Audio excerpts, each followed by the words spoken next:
Episode की starting में देखते हैं लैंड ऑफ गॉड किंग नाम की जगह पर दुनिया के सबसे ताकतवर ह्यूमन ने एक पावर स्टोन को छुपा दिया है और सभी इंसानों को ये बात बता दी है कि जिस किसी को भी वो पावर स्टोन मिलेगा वो बन जाएगा अगला गॉड किंग।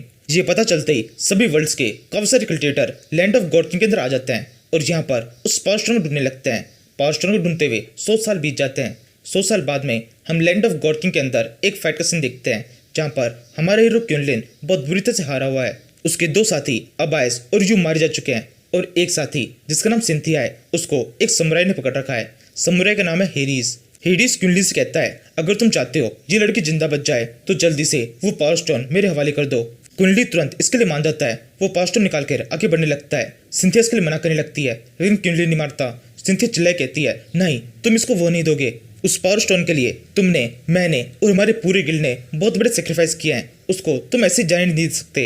हमारे गिल्ड के सभी लोग मारे जा चुके हैं, केवल तुम और मैं ही जिंदा है। मैं मर जाऊंगी तो कोई फर्क नहीं पड़ेगा लेकिन अगर वो स्टोन इसके हाथ में लग गया तो सब कुछ खत्म हो जाएगा।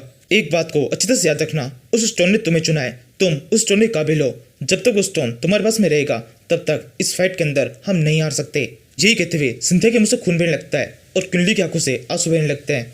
एंड में सिंथिया कहती है मुझसे वादा करो इस पावर स्टोन को तुम इसके हवाले नहीं करोगे। यही कहते हुए सिंथिया जमीन पर गिर जाती है। यहाँ पे हेडिस को समझ में नहीं आ रहा होता है कि क्या हुआ। वो सिंथिया को चेक करता है। उसे पता चलता है कि सिंथिया के मुंह में एक बहुत ही छोटी सी जहर की बोतल थी जिसे उसने खुद ही तोड़ लिया है और अब वो मर चुकी है। ये पता चलने पर क्यूनलिन के दिमाग भी खड़ा हो जाता है। वो चिल्ला के हेडिस से कहने लगता है अपने हाथ उससे दूर रखो।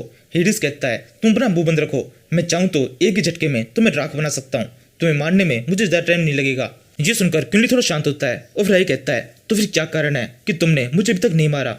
हेडिस कहता है तुम इस लायक नहीं हो कि मुझसे सवाल कर सको, लेकिन फिर भी मैं तुम्हें बता देता हूँ तुम्हारे पास में वो पावर स्टोन है और अब वो तुम्हारी बॉडी से कनेक्ट हो चुका है। मैं चाहता हूँ तुम खुद से उसे मेरे हवाले करो। अगर मैंने तुम्हें मार दिया तो तुम्हारे साथ में वो पावर स्टोन भी नष्ट हो जाएगा। अगर तुम वो पावर स्टोन मेरे हवाले कर देते हो तो मैं तुम्हें बहुत कुछ दे सकता हूँ, बहुत सारी धन दौलत, एक बहुत लंबी लाइफ, काफी सारे रिसोर्सेज, जो कुछ भी तुम चाहो वो तुम्हें मिल जाएगा। तुम जैसे एक मोर्टल के लिए वो पावर बहुत ज्यादा है। जो मैं तुम्हें दे रहा हूँ उसे एक्सेप्ट करो और उस पावर स्टोन को मेरे हवाले कर दो। क्यूनलिन कहता है नहीं, तुमने शायद सिंथिया की बात नहीं सुनी। उसने मुझसे कहा था इस पावर स्टोन को बिल्कुल भी तुम्हारे हवाले नहीं करना है। इस पावर स्टोन का मास्टर मैं हूँ। अब या तो इसका मास्टर मैं ही रहूंगा या फिर कोई भी इसका अगला मास्टर नहीं बन पाएगा। ये कहते हुए क्यूनलिन अपनी पावर को यूज करने लगता है। वो उस पावर स्टोन को तोड़ने की कोशिश करता है। ये देखकर हेडिस कहने लगता है रुक जाओ, तुम जानते नहीं हो इस पावर स्टोन के अंदर कितनी ज्यादा पावर है। अगर ये मेरे पास में होगा तो मैं हजारों दुनियाओं के ऊपर राज कर सकता हूँ। इसे मेरे हवाले कर दो। मैं तुमसे वादा करता हूँ जितनी भी दुनियाओं पे मैं राज करूंगा उनमें से आधी तुम्हारी होगी। तुम भी उन सभी पर राज कर पाओगे। ये सुनकर क्यूनलिन उदास हो जाता है और कहने लगता है अब मैं इस सब को क्या करूंगा। मेरे सारे दोस्त मारे जा चुके हैं।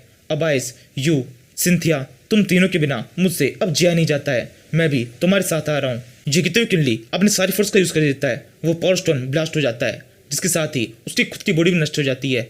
नष्ट होने से ठीक पहले क्यूनलिन कहता है सिंथिया मुझे माफ कर दो, मैं हमेशा से तुमसे कुछ कहना चाहता था लेकिन कभी भी कह ही नहीं पाया। मुझ में कभी कीमत आई नहीं, लेकिन मैं वादा करता हूँ अगली बार अगर मेरी मुलाकात कभी भी तुमसे हुई और किसी तरीके से मुझे तुमसे बात करने का मौका मिला तो मैं पहली बार में तुमसे वो सब कुछ कह दूंगा जो मैं कहना चाहता था। इसी के साथ ही क्यूनलिन मर जाता है और उसकी मुलाकात अपने तीनों दोस्तों से होती है जो कि कहीं पे चलते हुए जा रहे हैं। क्यूनलिन रोकता है। वो तीनों क्यूनलिन को देखने लगते हैं। सिंथिया क्यूनलिन से कहती है अभी तुम्हारा टाइम नहीं आया है, तुम्हें हमें लीड करना है। लैंड ऑफ गॉड किंग के अंदर तुम ही हमें जीत दिलाओगे। इसी के साथ सीन वापस से शिफ्ट हो जाता है। हम एक जंगल के अंदर एक रात का सीन देखते हैं। 3-4 बंदे एक जगह पर सोए हुए हैं, इनमें से एक क्यूनलिन भी है। तभी एकदम से क्यूनलिन को होश आता है। वो उठता और बैठ जाता है और कहने लगता है मैं अभी तक जिंदा हूँ, मैं मरा कैसे नहीं। फिर क्यूनलिन इधर देखता है। उसे पास ही में एक लड़की दिखाई देती है जिसका नाम है हेली। ये लड़की क्यूनलिन के एक पुरानी गिल्ड से बिलोंग करती है। इसे देखकर क्यूनलिन सोचने लगता है ये लड़की यहाँ पर कैसे, मैं यहाँ पर कैसे, ये मैं किस जगह पर हूँ, मुझे एक बार थोड़ा समझ लेना चाहिए। इसके बाद में क्यूनलिन सबको समझने के लिए उस जगह पर कल्टिवेशन करने के लिए बैठ जाता है। उसे पता चलता है वो अभी विजर्ड क्यू के स्टेज 2 पर है। उसने अभी अभी मैजिक एकेडमी को पार किया है और पहली बार इस गिल्ड के साथ में लैंड ऑफ गॉड किंग के अंदर आया है। और ये 3 साल पहले की वो रात है जिस रात में क्यूनलिन की मुलाकात पहली बार सिंथिया से होती है। इसी टाइम पर क्यूनलिन को अपनी बॉडी के अंदर काफी ज्यादा एनर्जी फील होने लगती है। उसे पता चलता है उसका वो पावर स्टोन अभी भी उसके पास में ही है लेकिन उसकी पावर काफी ज्यादा कम हो चुकी है। क्यूनलिन अभी ये सब कुछ समझने की कोशिश कर रहा होता है तभी उसे किसी घुर्राने की आवाज आती है जिसे सुनते ही क्यूनलिन सब कुछ समझ जाता है। वो जल्दी से खड़ा होता है और कहने लगता है मैं जानता था मुझे फिर से मौका मिल सकता है। अब मुझे मौका मिल गया है, मैं इस मौके को अपने हाथ से जाने नहीं दूंगा। इस बार मेरी जीत जरूर से होगी। इस बार सिंथिया से बात कर कर मैं उसे सब कुछ कह दूंगा। इसी टाइम पर उस जगह पर जो बाकी बंदे होते हैं वो सभी उठ जाते हैं। इनको भी घुराने की आवाज आने लगती है। यहाँ पर कुंडली के अलावा 3 बंदे और हैं जिनको रेड बालों वाला ये बंदा लीड कर रहा है। इस आवाज को सुनकर ये जल्दी से अपनी सरस्वती को उठाता है, अपनी तलवार उठाकर एक डिफेंसिव फॉर्मेशन बना लेता है। कुंडली इनके साथ में शामिल नहीं होता। हेली चिल्लाकर कुंडली से कहती है, तुम वहां क्यों खड़े हो, जल्दी से यहाँ आ जाओ। कुंडली सोचने लगता है कितने दोगले लोग हैं, मैं इनको अच्छी तरह से जानता हूँ। पिछली बार भी ऐसे ही एक ब्लैक पैंथर का अटैक हुआ था और उन्होंने मुझे बचाने के बजाय मुझे ही उस ब्लैक पैंथर के सामने फेंक दिया था और फिर खुद यहाँ से भाग गए थे। इस बार भी ये वही करने वाले हैं। अभी तो मुझे बचाने का नाटक कर रहे हैं लेकिन बाद में मुझे खुद ही मरवा देंगे। कुंडली सोच रहा होता है तभी वहां पर वो ब्लैक पैंथर पहुंच जाता है। इस टाइम पर गिल्ड लीडर हिम्मत करता है, वो आगे बढ़कर अपनी बड़ी से स्वॉर्ड से उस ब्लैक पैंथर पर अटैक करता है। ब्लैक पैंथर की स्पीड जाती ही होती है, वो साइन से अटैक डॉज करके घूम के उस पर अटैक कर देता है। गिल्ड लीडर को इसकी उम्मीद नहीं होती, वो जल्दी से अपनी तलवार छोड़ देता है और उछल के पीछे की साइड कूद जाता है और घबराते हुए अपने साथियों के पास में आकर उनसे कहने लगता है, ये ब्लैक पैंथर तो बहुत ज्यादा तेज है, इससे हम इस तरह से फाइट नहीं कर सकते, हमें कुछ सोचना होगा। ये कहते हुए गिल्ड लीडर अपना कोई प्लान बनाने लगता है। इसी टाइम पर ब्लैक पैंथर उछल के उन पर अटैक कर देता है। इसी टाइम पर गिल्ड लीडर का प्लान पूरी तरह से बन जाता है। वो जल्दी से कुंडली के पीछे आता है और उसे उस ब्लैक पैंथर की तरफ धक्का दे देता है, जिससे ब्लैक पैंथर का पूरा ध्यान कुंडली पे चला जाता है और बाकी के सारे बंदे वहां से भागने लगते हैं। जहाँ पर हेली इकलौती होती है जिसको कुंडली की थोड़ी चिंता होती है। वो गिल्ड लीडर से कहने लगती है, ये तुमने ठीक नहीं किया। गिल्ड लीडर कहता है, इससे कोई फर्क नहीं पड़ता, यहाँ पर कुछ भी सही गलत नहीं है, यहाँ पर हमारा जिंदा बचना ज्यादा जरूरी है। और वो लड़का कुंडली वैसे भी विजिट क्यू के स्टेज 2 पर है, वो मर भी जाएगा तो कोई फर्क नहीं पड़ेगा, हमारे लिए अच्छा होगा हम जल्दी से यहाँ से भाग जाएं। वैसे ये तुम्हारे लिए जबरदस्ती नहीं है, तुम चाहो तो यहीं पर उसके हाथ में रुक सकती हो और फिर उसके हाथों मर सकती हो। ये कहने के बाद में बाकी दोनों प्लेयर वहां से भागने लगते हैं। अब हेली के पास में भी कोई और ऑप्शन नहीं होता, उसे भी उन दोनों के साथ में जाना पड़ता है।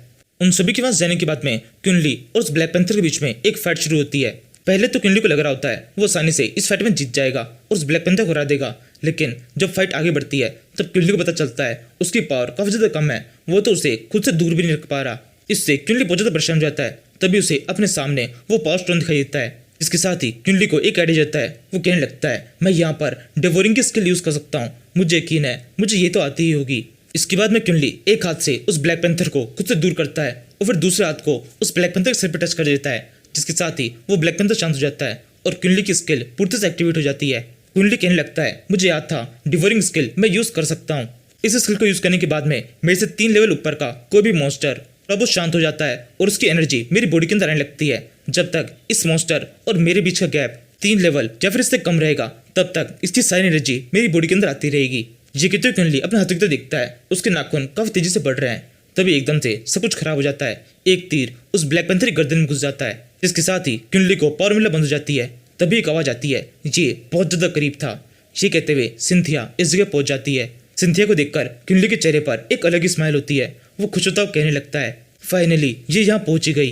पिछली बार भी सेम मैसेज हुआ था, सिंथिया ने मुझे बचाया था। इस बार भी सिंथिया ने मुझे बचाया, लेकिन इस बार मैं पहले बच चुका था। लेकिन फिर भी मेरे पास में अब एक और मौका है, मैं सब कुछ ठीक कर सकता हूँ। कुंडली के इतना कहने के साथ ही इस सीरीज का ये एपिसोड खत्म होता है। Thank you for watching.